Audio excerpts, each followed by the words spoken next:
Alright, today what we're going to do is complete the assembly of the front counter sprocket. We have one here.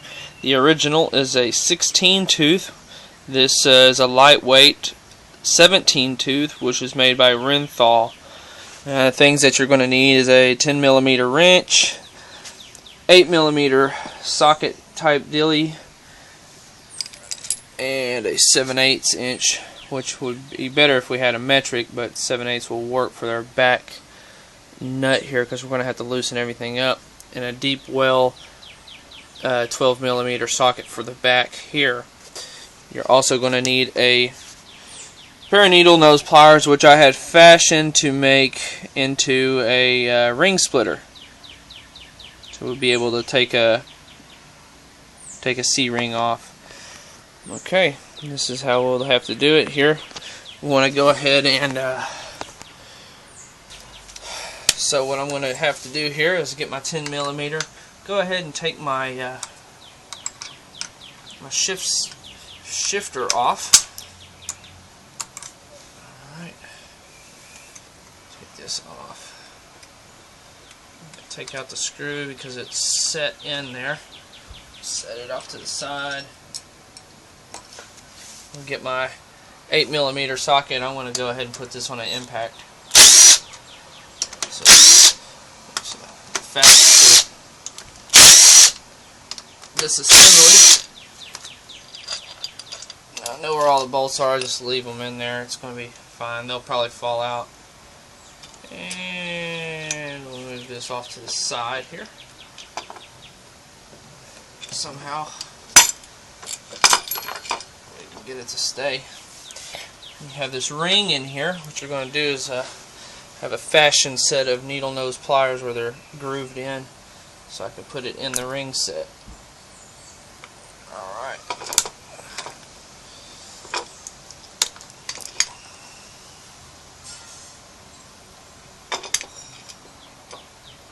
They're kind of rusty, so they're real stiff.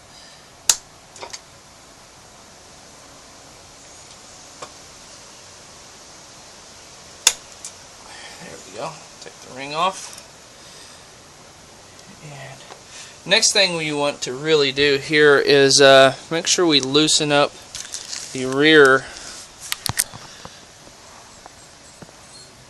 socket. I don't think I'll be able to get this to stand up, but you want to loosen up that nut right there. We go. Now I'm using a 7/8 inch socket, which 7/8 inch is just a little bit loose, but it's it will work, and it is tight. So you want to make sure while you're spinning this one, you want to make sure that your other one is not spinning as well. The other one's a 17mm.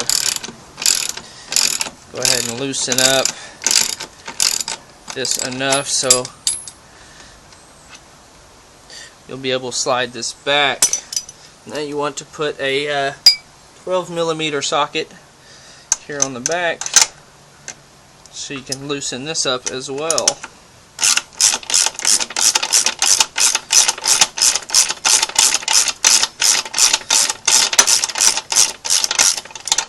On both sides, because you want it very even.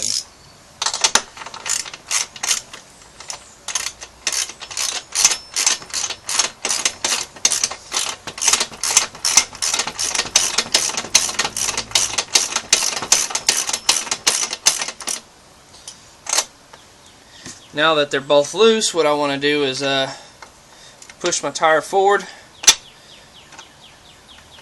to give me enough slack to take this chain off. So I may need to loosen these up quite a bit more.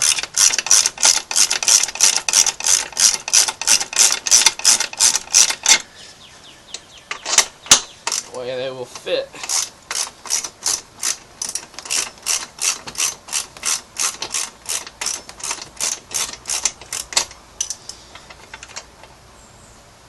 That tire is pushed all the way forward. Now I'm going to get some gloves because this is going to get pretty greasy. Now that we have our back sprocket fixed, I want to go ahead and point this towards our front sprocket here.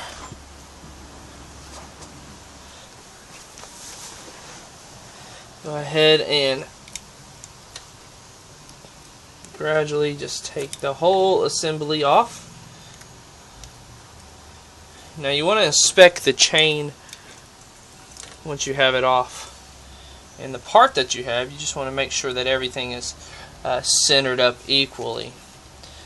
See the difference here? This is my Renthal and this is the stock piece. We're adding a gear to it, so we want to make sure that the size is compatible and everything like that. Best thing to do to make sure everything's compatible is that ring slit is going to be the same exact size, so that ring slit should fit perfectly in there. So we'll put the new one on here. It should fit perfectly in there. There he goes. Perfect fit. So it looks like it fits perfect. Now we can go ahead and put the new sprocket and chain on together just like that. Now I'm using these cheaply made split ring pliers.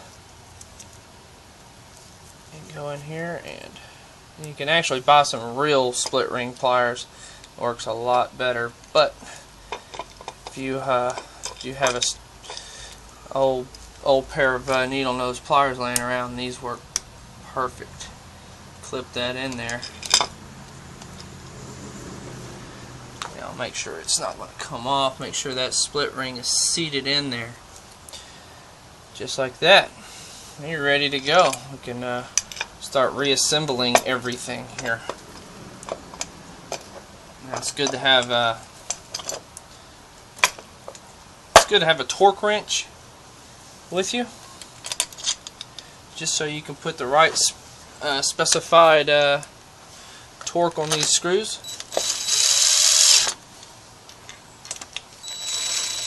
Not everybody has a torque wrench, but as long as you get them tight, you should be okay.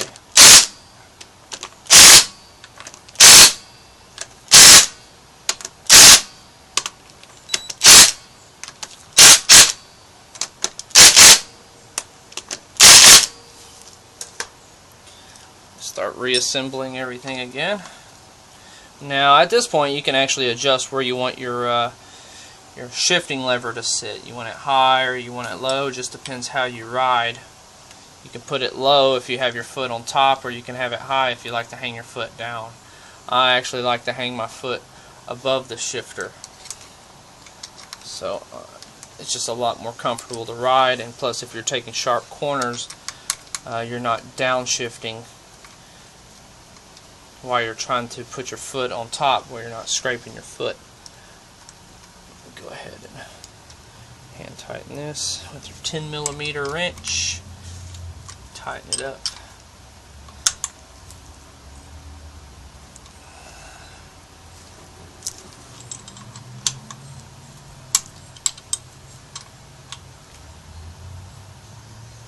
Nice and snug so you don't have vibration losing it. And you're good to go. Now on the back part here,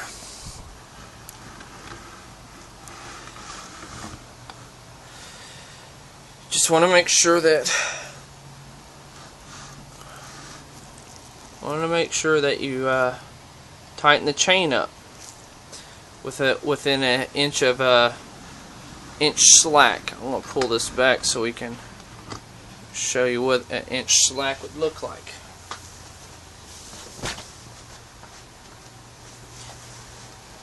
This is where you want to pull back your tire. Now have in mind that these motorcycles do have a marking on them where you can actually get them real close to exact center.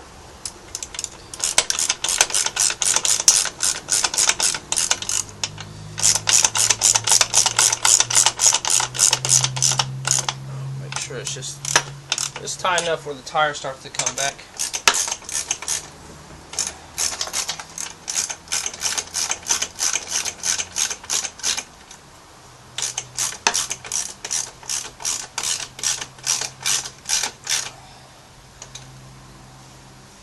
Make sure everything's squared up.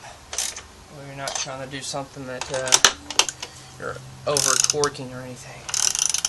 Just gradually.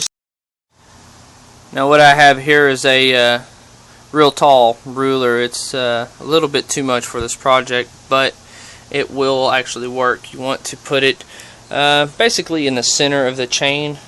Make sure that you have the measuring mark where you can see if it's going to move 1 inch. Since I have an aluminum flywheel or aluminum rear sprocket, what I want to do is put it right at 1 inch or less. So you want to raise this up.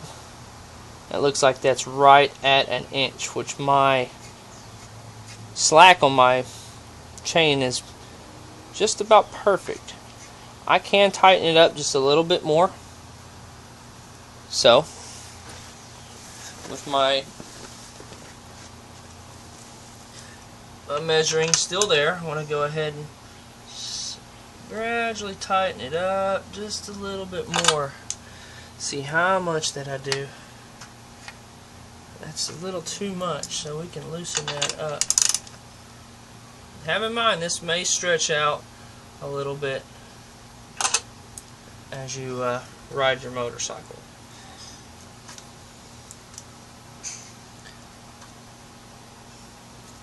Right at, it's reading 11, and that's right under 12. I want to make sure my mark here is perfect on the other side.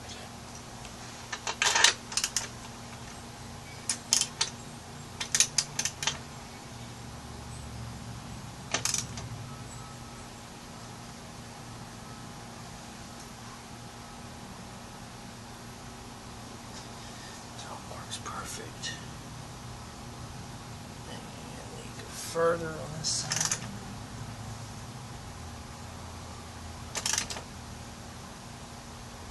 Sit back from it. Since we figured that we got the right distance, I have a laser level, which will put me at X mark.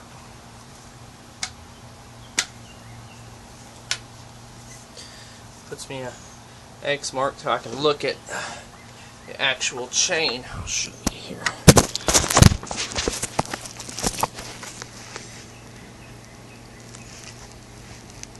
Look, chain. I have my laser X, and I can ride it on the actual chain to see if it is square. I don't know if you'll be able to see that on this video, but my chain looks like it is pretty straight. Now you always want to do a test run on your motorcycle at low speeds and real close to your house, so you'll be able to adjust it. Or you can do all this, then take it up to the motorcycle shop and they can do it for you. Now we want to tighten everything in since we have it. Everything tightened up. This is the hardest part, is getting your back tire straight. You don't want to have excessive wear on one side of the tire or offset where your motorcycle is dog walking.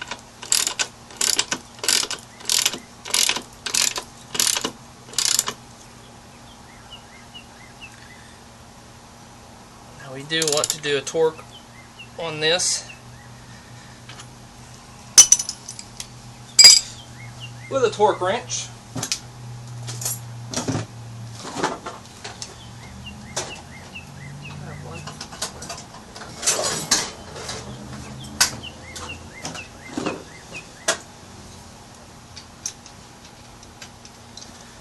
I have an old school slide one, which is fine for me. It looks like it's off, but It works just fine for me because I know what it's supposed to be. I'll just add to whatever it's off here. Looks like it's 20 pounds off, 9, 10, 11, so I need to go up to 110 pounds of torque. These are supposed to be around 90 pounds or so. Be better if you have one that actually clicks.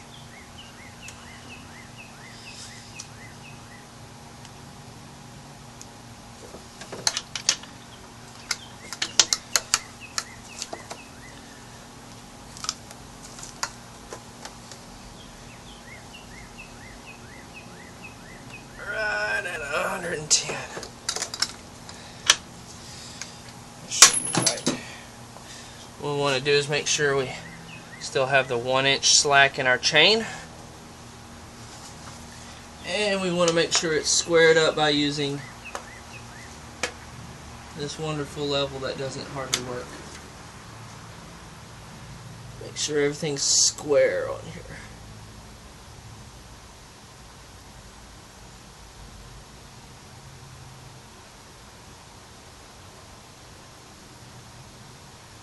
I believe everything looks nice and straight on this motorcycle. Now it's time to give it a test drive.